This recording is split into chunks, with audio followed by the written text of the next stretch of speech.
நம்மளும் ஒவ்வொரு வருஷமும் பார்க்குறோம். நார்மல் டெம்பரேச்சர் ஏறிக்கிட்டே போகுது. ஏப்ரல் லாஸ்ட்ல இருக்கோம். இப்பயே வெயில் கொடுமை தாங்க முடியல. பூமி வெப்பமயமாகறத தடுக்கிற சக்தி நம்ம கையில கிடையாது. நம்ம ஒரு பங்கு வகிக்கலாம். ஆனா நம்மளோட உடம்பு வெப்பமாகறத நம்மனால கண்ட்ரோல் பண்ண முடியும். நம்ம உடம்பு நார்மல் டெம்பரேச்சரை விட அதிகமான டெம்பரேச்சருக்கு போய்கிட்டு இருக்குங்கிறத 3 விதமான அறிகுறிகளில் பார்க்கலாம். அதில் ஃபர்ஸ்ட் நம்ம பார்க்க போறது ஆரம்பகால அறிகுறிகள்.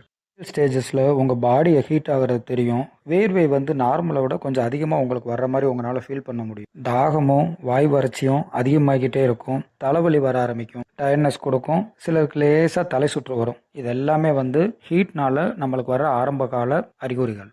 அறிகுறிகள்லாம் வந்ததுக்கப்புறம் நம்ம உடம்ப கூலிங் ஆக்கிட்டோம்னா வேறு எந்த சிம்டம்ஸும் இருக்காது. Well and good. இல்லை அடுத்த ஸ்டேஜ் அதை நம்ம மைண்ட் பண்ணிக்கல, எப்பயும் போல் நம்ம ஒர்க்கை பார்க்குறோம், வெயிலில் அதிகமாக அலைகிறோம்னா அடுத்து என்னென்ன வரும்? அங்கங்கே மசில் கிராம்ப், தசைப்பிடிப்பு ஏற்படும். வாந்தி வர ஆரம்பிக்கும். அதுவும் குமட்டலோடு சேர்ந்து வரும். இருந்த வேர்வையை விட இப்போ இருக்க வேர்வை அதிகமாக இருக்கும். சிலருக்கு ஆப்போசிட்டாக என்ன ஆகும்னா உடம்புலேருந்து வியர்வையே வராது. அவங்களோட ஹார்ட் பீட் அதிகமாகும். இது எல்லாமே 2ஆம் நிலை ஸ்டேஜ். இங்கே ஃபஸ்ட்டு ஹீட் ஸ்ட்ரோக்கான காரணம் இங்கே தான் தெரியும். உங்கள் உடம்போட டெம்பரேச்சர் 40 டிகிரிக்கு மேலே போயிடும். அதை காய்ச்சல்னு குழப்பக்கூடாது.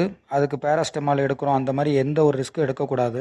அவங்களோட பேசுகிறது நடத்தையெல்லாம் சில சேஞ்சஸ் தெரியும். காரணம் பிரெயினுக்கு தேவையான ஆக்சிஜன் போல.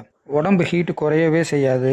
ஸ்கின்லாம் ரெட்டிஸாக மாற ஆரம்பிக்கும். இதுதான் கடைசி stage. It means final stage. இந்த ஸ்டேஜில் தான் உடம்பு ஹீட் ஸ்ட்ரோக்குக்கான எல்லா கண்டிஷனுக்கும் தயாராக இருக்குன்னு அர்த்தம்.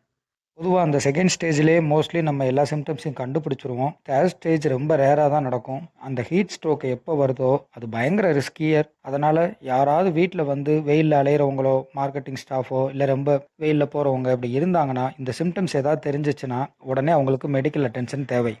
இந்த வீடியோவோட முக்கியமான நோக்கம் என்னென்னா, சிலர் அவங்களுக்கு இருக்க பிளட் ப்ரெஷரையோ, டயபெட்டிஸையோ, இல்லை நார்மலாக இருக்க சில சிம்டம்ஸை இந்த வெயிலோடு சேர்த்து குழப்பிடக்கூடாது. அப்படி குழப்பிட்டு அதனால் வர்ற சிம்டம்ஸ்னு அப்படின்னு நினச்சா சம்டைம்ஸ் இது உயிரை கூட எடுக்கக்கூடிய அளவுக்கு கொடூரமானது இந்த ஹீட் ஸ்ட்ரோக். ஸோ ஹீட்டை மெயின்டைன் பண்ணுறதுக்கு என்னென்ன பண்ண முடியுமோ அதை மெயின்டைன் பண்ணுங்கள். ஹீட்டை குறைக்கிறதுக்கு எப்பயும் நம்ம செய்கிற எல்லாமே தான். இளநீர் எடுத்துக்கலாம். ஒரு நாளைக்கு 2 தடவை குளிக்கலாம். முக்கியமான விஷயம் 11 மணிலேருந்து 3 மணி வரைக்கும் மேக்ஸிமம் இந்த வெயிலில் வர்றதை எவ்வளோ தவிர்க்க முடியுமோ தவிர்த்துக்கலாம். அப்படி வர வேண்டியது இருந்துச்சுன்னா ஒரு கேப்போ கொடையோ யூஸ் பண்ணிக்கலாம். இது இல்லாமல் பாடி எப்போயுமே ஹைட்ரேட்டடாக வச்சுக்கோங்க.